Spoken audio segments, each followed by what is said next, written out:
Welcome back to Movie Talk. We are going to discuss the new Hello Kitty movie that was just announced, and then in a complete contrast, there's this image from the Midsommar trailer, and we are going to have ourselves a little April movie battle. I will explain how that's going down as we get into it today, but first and foremost, I must introduce my panel. We have Markeia and Jeff. Hi. Great to see you here. Hi, Jeff. I think the first thing that we need to cover here is what exactly are you guys drinking? I'm aware of those. I've got my Bai Costa Rica Clementine. Love this stuff. Yeah, it is sinus weather right now in LA. So this is like a ginger, cayenne, lemon, like concoction that's supposed to help all of this. Shockingly, I am drinking water. I am no fun. But we have a fun lineup today. Actually, that's not entirely true. We have a little bit of a light lineup, but on the bright side, that means we're going to have so much time for your live Twitter questions today. We're going to pick some fun ones, some different ones. Send them in right now using the hashtag Collider Movie Talk. All right, first story on our lineup, though, is a casting story, and we have gotten a report that Will Smith is now attached to play Richard Williams, the father of tennis greats Venus and Serena Williams, in the movie called King Richard. This is a script that was on the blacklist. At this point in time, there's no director attached, but they do expect Will Smith to have a big say in whoever they hire for the job. So, Markeia, let's start with you on this one. First, how exactly are you feeling about this story, given the fact that we are getting this story from Richard's perspective and not necessarily the tennis stars? Yeah, it is a little bit peculiar when you think about it that way, because you have Venus and Serena Williams, who are these epic athletes, and you're not getting it from their POV, and that's interesting. But with Richard Williams' story, I mean, he didn't have any tennis background at all. At the age of 4, he laid out a plan for Venus and Serena, where it's like, okay, this is what's going to happen. This is the goal plan. You know, he overcame a lot of obstacles to help them achieve, you know, this epic success that they have now. So yes, there is definitely a story there, but there's also a conversation to be had of why in the world are we not just hearing it from them and having him be part of their story? Does that make sense? No, it definitely does, especially as someone who grew up watching Venus and Serena quite a bit, and I'm a big fan of theirs. I don't think I necessarily know enough about his story to say, oh, like, it's not worthy to tell it from his perspective. But, Jeff, I actually think you wrote the .com article for this, right? I did, yeah. You said something that really intrigued me in that, and it's just a concept that fascinates me. It's the idea of a parent being so heavily involved in coaching their kids to be professional athletes. I think whether you're talking about stage moms, soccer moms, as you put it in the article, that's the angle that I'm into. I understand some of the uproar this morning about, you know, the colorism claims. You know, I'm not the person to address that kind of stuff. But the stuff that I saw today about how, and Rocco was one of these people saying the movie should be about Venus and Serena and not told through the perspective of their father. I don't understand that, because I'm a fan of these biopics that sort of tell someone's story through the eyes of someone close to them. I grew up playing youth sports. I saw it, you know, whether it's soccer moms or basketball dads. There's a lot of parents like this out there. Who just, they try to almost like live their dreams, their athletic dreams, through their children, and they train them for fame from a very young age. In fact, one of the short stories I applied to NYU with was called Train for Fame. Like, it was about a dad like this, and I think Earl Woods is kind of the biggest example of it. I don't know how hard Richard Williams was on Venus and Serena. I can't imagine that he was easy on them. Like, he pushed them to greatness, and it takes a certain kind of personality, I think, to succeed, doing that kind of coaching. I kind of love it, and I understand why Will Smith is cast, because they need a large African American star here. There's no one bigger than Will Smith outside of maybe Denzel. Yeah, I think it's a great role for him. I was saying on last week's show, too, that Will Smith needs to get back to these kind of prestige dramas, remind people what a good actor he is. This seems like a great role to me on paper, all that other stuff aside. Narrowing it down to our conversation in terms of what Will Smith should do next, yes, a movie like this sounds like a good idea, but I don't know. Markeia, I saw you react to that. Do you think that he is pretty much the only person who could have played a role like this just from a star power perspective? Oh, well, I wasn't necessarily reacting to that with like Will Smith. I feel like he's more than proved himself to be able to like fit into different roles. So that wasn't what it was. It was when you brought up Earl Woods, and it's like, yeah, that is an interesting story to tell. But when you get the Tiger Woods story first, and then Earl is like a part of it, and you don't lead with the Earl Woods story, you lead with Tiger Woods. So it's like, and also there's a conversation to be had of is this big enough for big screen, or is this more of a, limited release type of a thing? So, there's that. I'm not disputing the fact that Will Smith wouldn't be really great in this role. I mean, I really enjoy Will Smith, but I know that other people have brought up other names that they would also like to be considered for the role. Like, I think Daniel Haysbert came up, and of course, Mahershala has come up for just about anything. That poor man is going to be, understandably so. He's going to be working so hard for so long.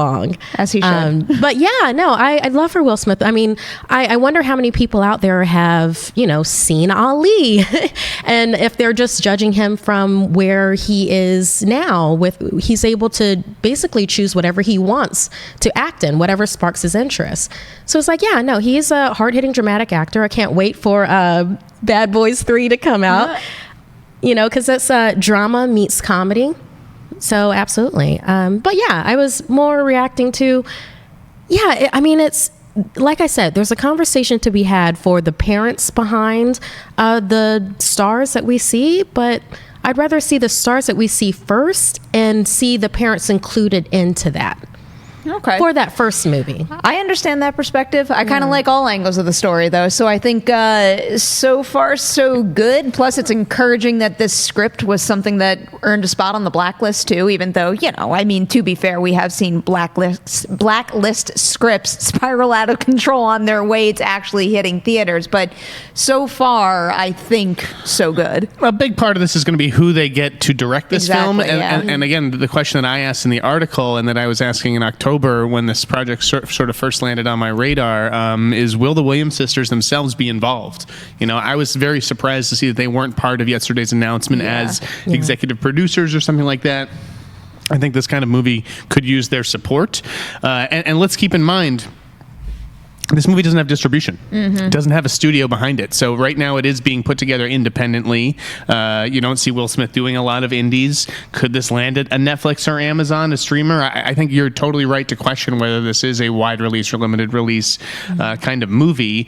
I do see it as more of like a streaming type of play. I think it'd kind of be perfect over at Amazon, but it all sort of depends on, a bunch of different factors. Yeah, I agree with you, Jeff. I would definitely watch this on Netflix or on Amazon Prime. Like, that would be something that I would do. I think it depends. I'm not ready to say anything like that yet until I know who directs it, so I can start to, I guess create some sort of like visual or scale scope type of thing to this whole project. But we're gonna have to see how this one pans out as we move on to our next story. And this is a pretty big deal if you're a Hello Kitty fan. So it was just announced that there is going to be a Hello Kitty movie because Sanrio, the Japanese company behind the iconic cat, has finally granted film rights to New Line Cinema and Flynn Picture Company to develop the character's very first English language feature film.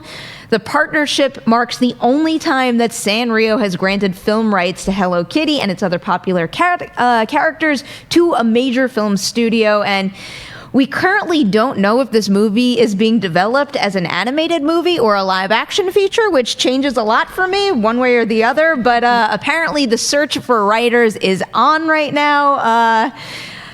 All right. Wait, I want to go to you first. Jeff. Oh, God. Are you like a secret Hello Kitty fan? Does this pique your interest at all? Nope. Not even a little bit. Not even 1%. This is a movie that I will do my best to avoid at all costs. You're not even going to try? No, I'm not even going to hunt down the casting for this movie because Okay. I just don't care. Life is too short for me to spend any part of it chasing who's going to star in or do voices for the Hello Kitty You'll movie. hunt down the cast of Dora the Explorer, and you Yes. won't hunt down the cast of Hello Kitty. Yeah, that's right. I draw the line at Hello Kitty. That is where the line is for What me. version? Jeff, Hello Kitty means friendship and togetherness and tolerance. Hello Kitty is beautiful and has so many Hello Kitty friends that you might respond with. You might respond with Retsuko or Gudetama. It's like this disgruntled egg yolk, Jeff. You might Spotty Dotty. It's a Dalmatian. Spotty Dotty does sound fun. I could get down with her. But Rabbit with leg warmers, like ear warmers. yeah, I don't really know what direction New Line is planning to take Hello Kitty.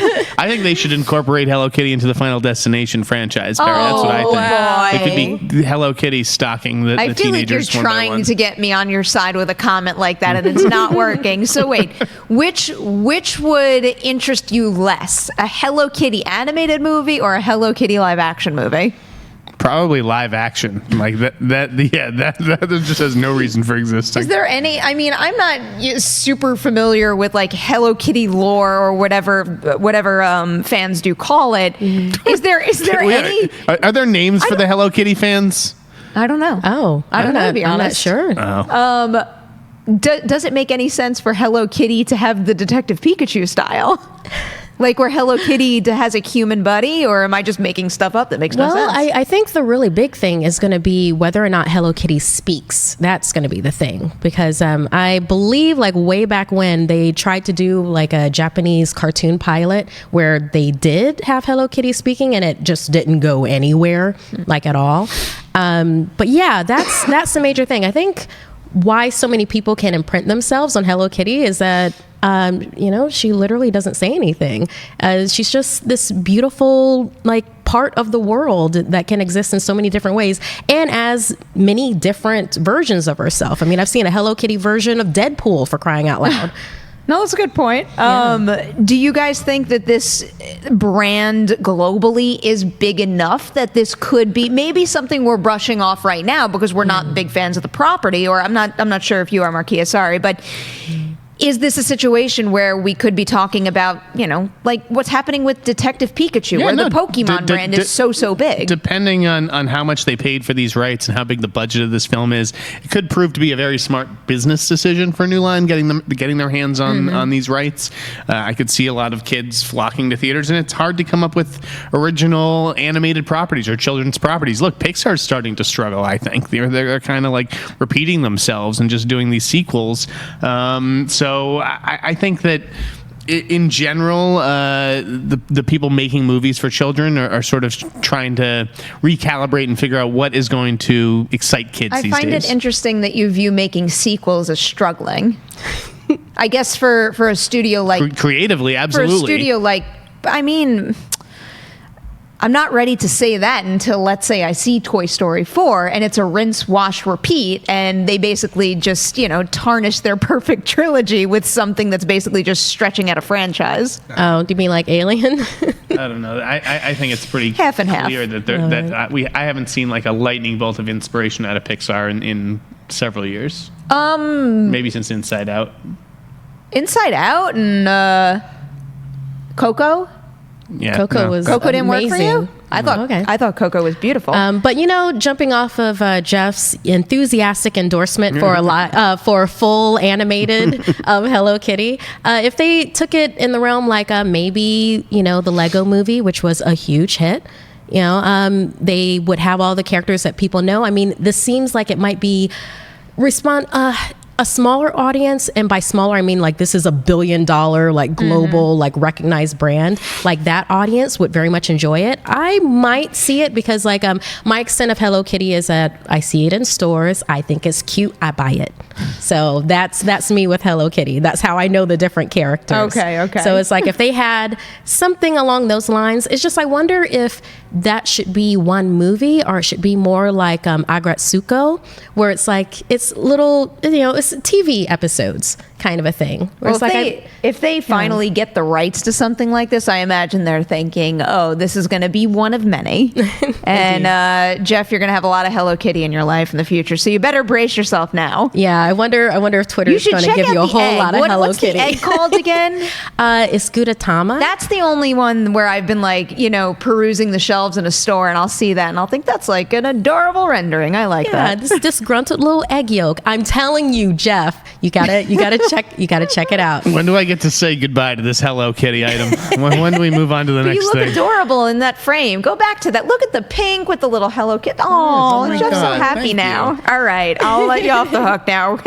We are gonna do like a complete shift with this Yes, story. thank God. This next trailer is for the director of Hereditary, Ari Aster. He made another movie, and it is called Midsommar. Comes out August 3rd, and oh boy, this trailer. This is something else. We don't necessarily get a ton of story details from this trailer, but I think this one excels when it comes to just like an eerie vibe and atmospheres and visuals. I mean, I did make a little bit of a joke earlier in our early tease, going from the Hello Kitty image straight to that one that was playing Yeah. right there. And Wow. I mean, it really is. It's a striking image, and this trailer is absolutely filled with them. Jeff, where did you wind up landing on Hereditary? I really liked Hereditary. Okay. I thought it went off the rails a little towards the end. Okay. That prevented it from being like a great movie, but it was very good and very effective. And do you think that Midsommar looks like it's going to keep the Ari Aster hype train going? Yeah, I'm excited about this, even though I don't love some of like the comps, like, you know, you've heard The Wicker Man or even Apostle, the Yeah. Dan Stevens movie that was on Netflix last fall. I'm not loving the comps, but the cast is exciting. Jack Rayner, Florence Yes. Pugh, Will Poulter. Florence Pugh is great. Yeah, I'm definitely looking forward to that. I love how colorful the marketing campaign has been so far. I thought this trailer really kind of popped, and I'm eager to sort of see, you know, some of the secrets that this movie holds, you know, which I think I know a little bit more than the average person. I think that Ari Aster has some really messed up surprises up his There sleeve. is no doubt in my mind we're getting that. I mean, Markeia, you've seen Hereditary, right? Yes. So you could probably already at least semi-imagine how off the rails this thing is going to go. Yeah, I not only saw Hereditary, I had the bright idea like maybe a week or so ago to also watch it. I woke up early and I was like, I want to watch a horror movie, and I watched Hereditary, and I was on like caffeine for the rest of the day. But yeah, with this, I really like the chilling angle that this goes through, because like think about it, when it's your first time going to some sort of festival, it's your first time to Burning Man, your first time to Coachella, to anything, where you hear the hype that other people say about it, be like, oh, we're really gonna go to this thing, oh, it's gonna be great, you'll love it, it only happens, you know, this time, and you're gonna go with us, and it's gonna be safe and everything. And it's like, that's what this feels like. It's also reminding me of Fire Festival Fire right now. Maybe it's Festival. because I had watched the Hulu one back when it came out, and just the other day I finally watched the Netflix documentary. So this trailer gets queued up, and I'm like, is this like a spin on Fire Festival? I'm telling you, oh, the avian water story. Yeah, that's a disaster. This looks Yeah. like it's going to be a This pretty epic looks- disaster too, though, for the folks that are involved in it, at least. I know. Well, it Within only the happens movie. once every 90 years, I think they said in the trailer. So it's got just enough of that chilling note into it with normal world, but yet fish out of water type of a thing, where you get the feeling that as the lead character in this, you would see something that would be very off to you, but you're like, oh no, wait, well, I don't know if that's off. I'll stay for a little bit longer. I like these kinds of movies, though, where it's like a competition to see who is going to get to survive, because it's rarely the person who you think it is. I don't know. I have faith in Ari Aster. Ari or Ari? Ari Aster. Ari. I think it's Ari. Ari Aster. Ari Aster. It's a tongue. It doesn't sound right. Ari Aster. I like that they stuck to their guns with the title too, Midsommar, because a lot of Midsommar, people yeah. are like, oh, what is that? Is this like a Shakespeare movie? No, it is It doesn't decidedly surprise me that they stuck with that. I mean, this is another A24 release here, and they are definitely not shy about doing things that are different and stylish, and I think it's a brand that served them well thus far, so they might as well keep going with it. Yeah, I mean, I absolutely loved the Florida project. I mean, my family's Florida, Orlando, Florida, and watching that, it was so beautiful, so beautifully done. I mean, I really want to watch The Strange Thing About the Johnsons, which is Ari Aster's I believe it was the his short film. thesis. Yeah. Yeah, I haven't gotten a hold of that yet. That's so. really messy. I've heard about that. Yeah, it deals with some serious issues, Yes. but it's like, I'm interested. It's only about half an hour long. I know. I gotta get a hold of it. I want to watch that. Didn't he also do those profile pieces? Was that him also, the short films, or am I thinking of a different director now? I know there was one with Rachel Brosnahan in it. No?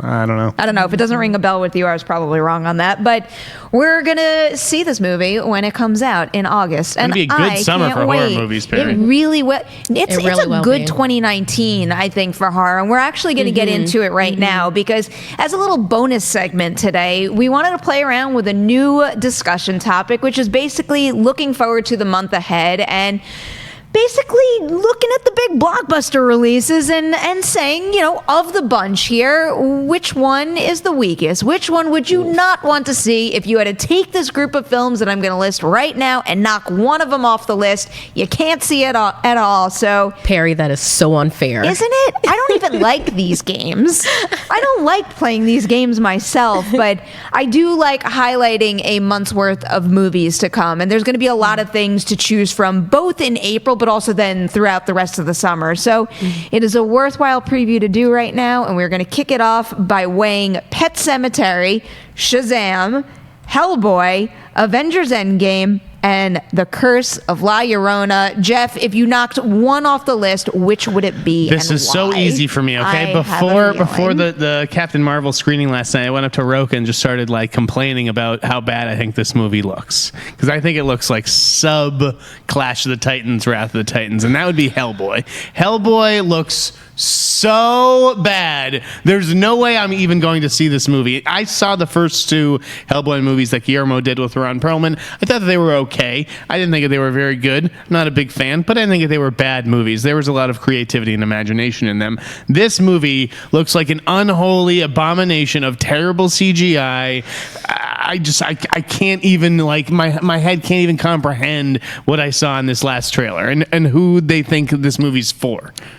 Yeah, this might have been the one. I was like watching all that CG. This might be the one on my list too that I'm knocking off. And it's not necessarily because I have zero faith in Hellboy. Yes, if I'm weighing it against the trailers I've seen from these other movies, I don't think that one looks as good as the others. But I do have a lot of faith in Neil Marshall. It would be such a surprise to me if Neil Marshall, of all directors, made like a major stinker. So he's giving me some hope. But also, looking at the competition that we just laid out here, I just think that The Curse of La Llorona, Pet Sematary, Shazam, and Avengers Endgame are just on a different level as far as hype goes. I mean, when you compare the level that they are on compared to where I have Hellboy right now, there is just such a vast amount of space in between that it was pretty much a no-brainer for me. Markeia, where'd you land with this one? Okay, so I did a process of elimination with this. All right, so looking at the 5 that we have, Endgame is a definite, so that's just taken out of the equation to begin with. And then you have for superheroes, well, superhero-esque, you have Shazam and Hellboy butting up against each other, with Pet Sematary and La Llorona butting up against each other. So with that, Shazam's definitely in because, of course, it looks epic. I'm very interested in that, and I wonder how they're going to do if they're going to do the sharing of power with the foster family type of thing like they do in the comics. I wonder if that's going to exist in the movies, so that's definitely in. Pet Sematary's in because it's Pet Sematary and it looks amazing, so it's definitely in. So for me, it came down to La Llorona and Hellboy. So with Hellboy, before this last trailer, it would have been Hellboy out. After seeing this last trailer, I think that they did the right beats that they need to do for what Hellboy is, what Hellboy has been to us cinematically, at least, where it's just like brash, bold. Yes, it's always had CGI and makeup effects. That's just how it lived. But a little bit of comedy mixed in with like this epic scale, because he's like this demonic badass that has been raised by flawed humans in pop culture. I mean, that is a tightrope. It is. And they walk it in that trailer. I mean, he's riding a freaking dragon. There's no way I'm not going to a movie to see like, this big horn, spear of fire on a dragon. I'm that person. I'm seeing that movie. So unfortunately, La Llorona has to go. I know it's James Wan. I know it's beautiful, but I don't have children, so I don't have to worry about this, the weeping mother coming after them.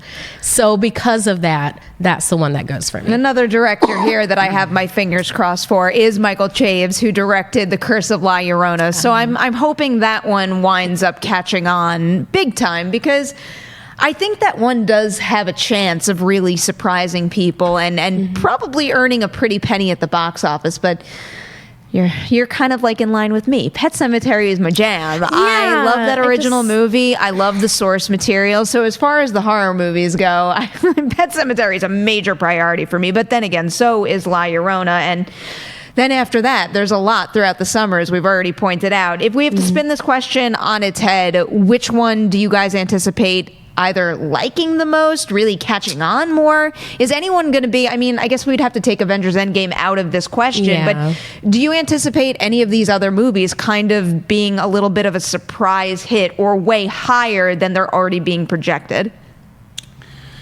I mean, Curse of La Llorona, guys, I can't pronounce it. I need a lesson. Roka needs to help me crow my R's. You say it like an American. La Llorona.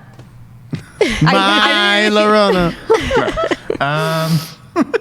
I think that movie is going to do well. A lot of those the films that are like that seem to perform pretty well, especially compared to their budget. I think Pet Sematary could absolutely pop. Yeah. Those directors, I have faith in them. I've liked what I've seen of the marketing so far, and again, Paramount seems to do a good job keeping the budget down on their horror movies. So I just know better than to bet against horror at this stage. It's true. I think La Llorona is a good bet, but between them, I think I would go Pet Sematary in terms of being the bigger box office smash, just because of, not that Stephen King was ever not super hot in the industry, but particularly with the It wave, I think that there's just a lot of eyes on that one. And also, as silly as it sounds, the pet angle, that'll immediately spark a connection with so many people out there. So I have a feeling that's going to have a really big, wide draw. The one that I'm most worried about from a box office perspective is Hellboy.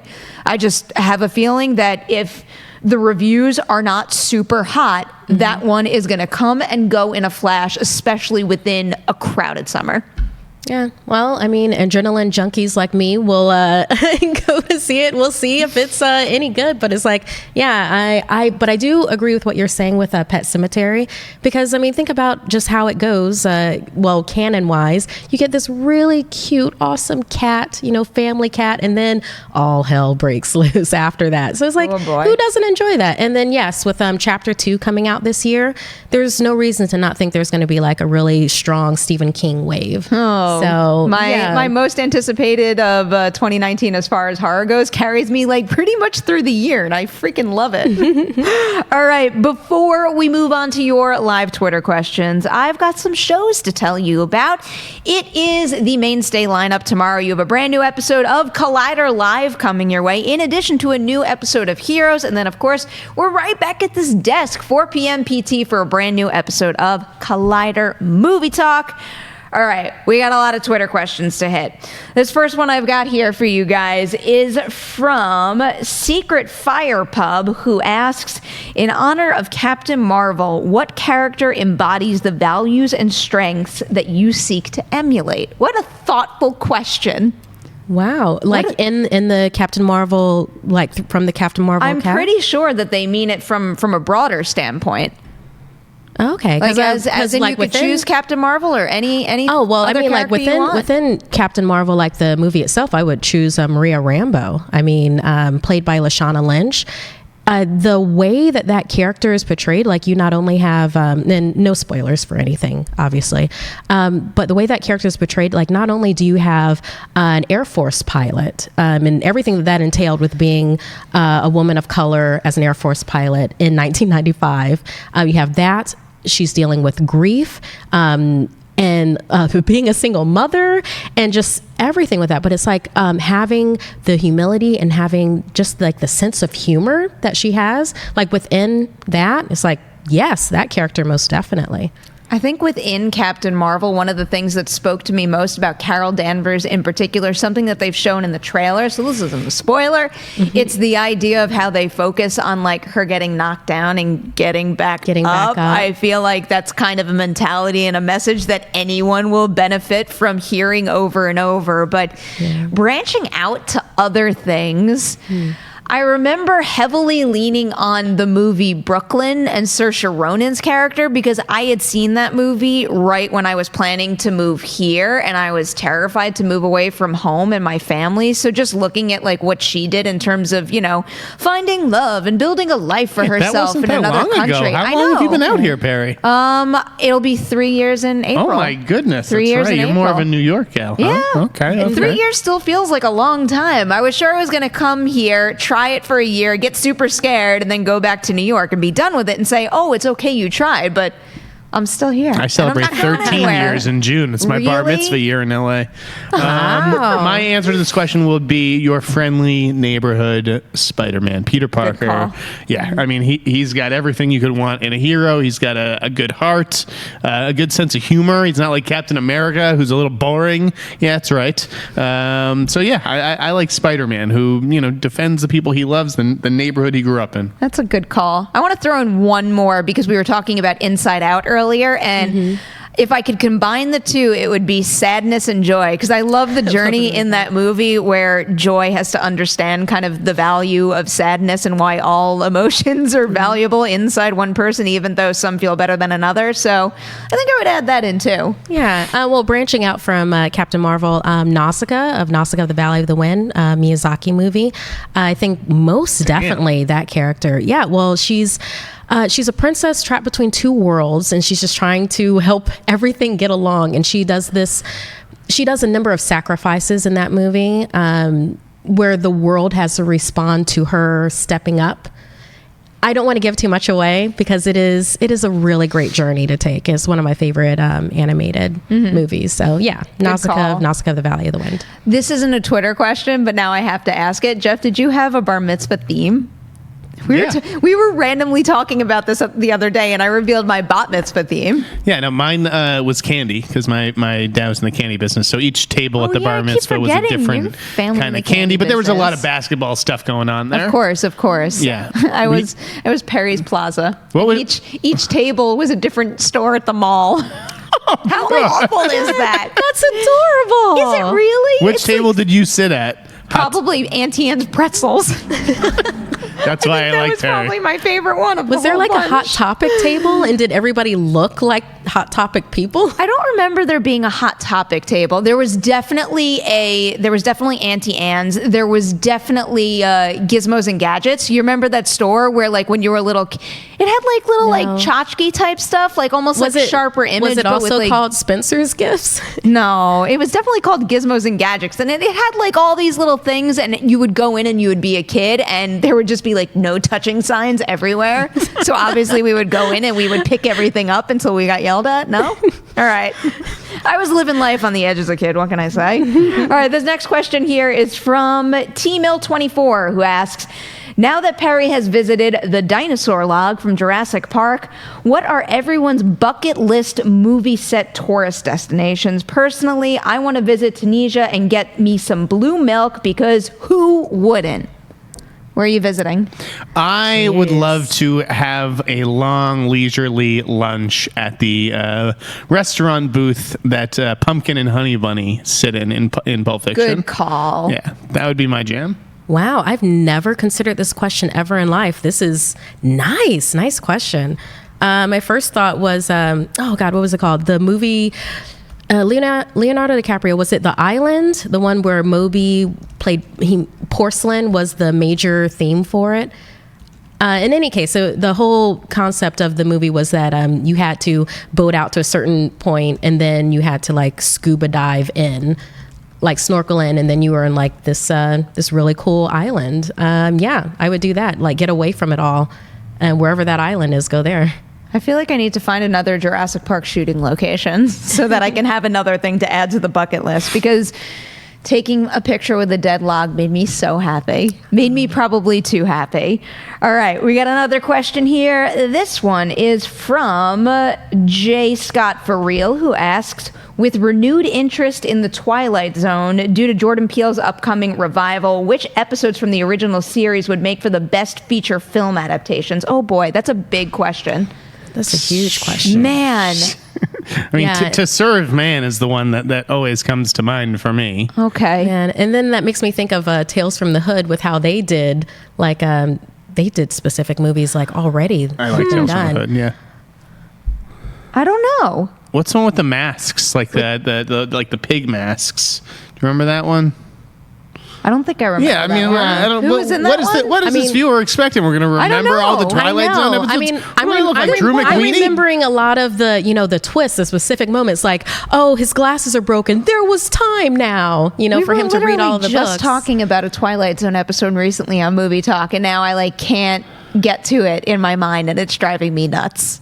I'm going to have to look up this. I don't know that I'm the best panelist, at least for this question. I want to do one of the space-themed ones, I would say. All right, let's go with who is next here. All right, the Freddie Sure writes, hey, Collider, what is one of your favorite movies that everybody absolutely dislikes, but you think deserves a reboot or sequel? So many reboot or sequel questions.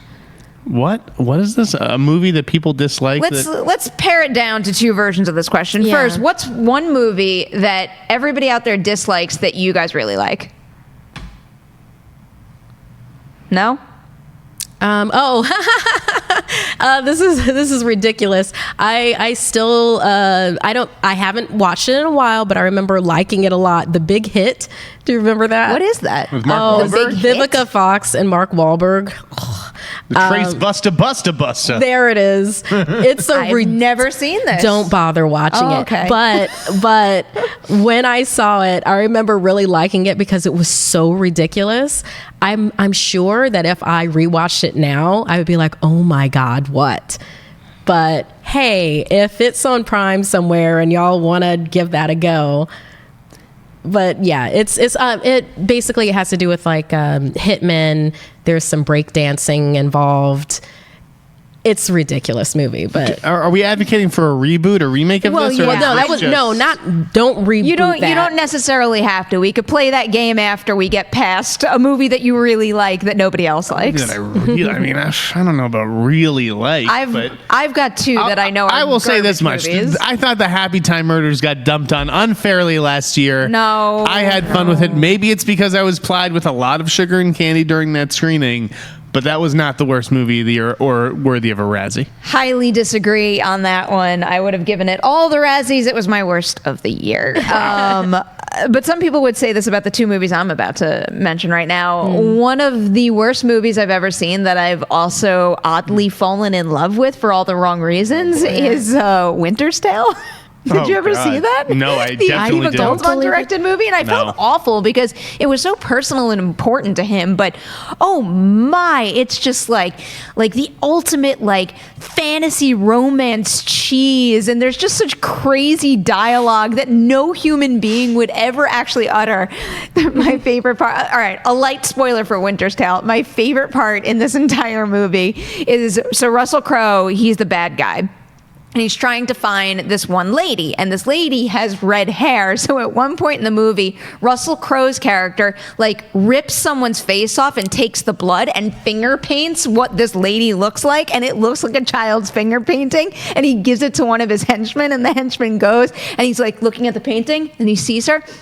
That's her. It's the most absurd thing I've ever seen. Oh my God. And I kind of love it. I love sitting down with a glass of wine and my friends and watching that movie. Co-starring Will Smith. Yeah. Well, no, there we go. Because he can play anything. Full circle. Will Smith, Colin Farrell. There's a lot of big people in that.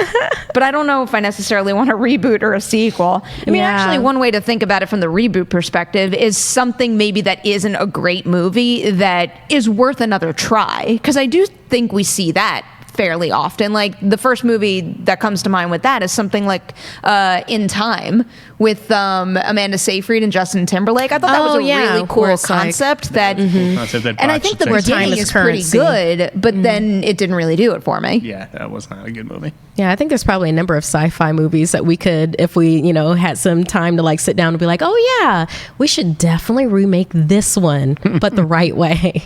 Yeah. There's probably a long, long list of those. Yeah. All right, here's a non-movie question for you guys from Maybe Possibly. I know it's not a movie, but thought of the Game of Thrones trailer. What'd you guys think of it? And when will Collider Game of Thrones coverage start? I wish I could answer that question for you, but we will be ready for when the show comes back. I can promise you that. What'd you guys think of the trailer? Did you watch it?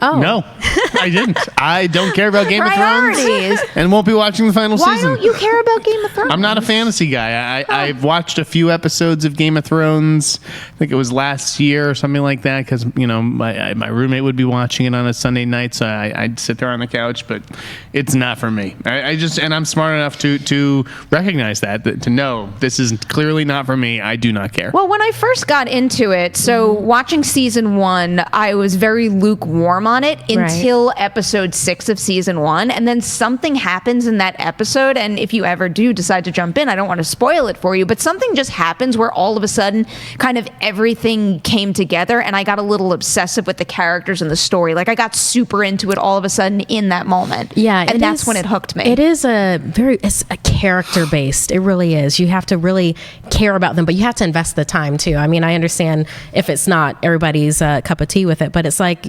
basically you find like 5 characters that you super respond with. Like, if you're an Arya or if you just want King of the White Walkers to just, take over it all, which I have friends because we do fantasy drafts of, Game of Thrones. I can't wait for it to come back around. So yeah, it's a time and heart commitment. It's been a long time between 8th and 9th for this. So I'm feeling kind of like a jilted lover when it comes to Game of Thrones. I'm really looking forward to when it comes here, but I'm just kind of keeping it to the back of my mind because I keep on feeling like they're going to push back the date or something. No. I know they're not going to, but it's like my heart already hurts too much.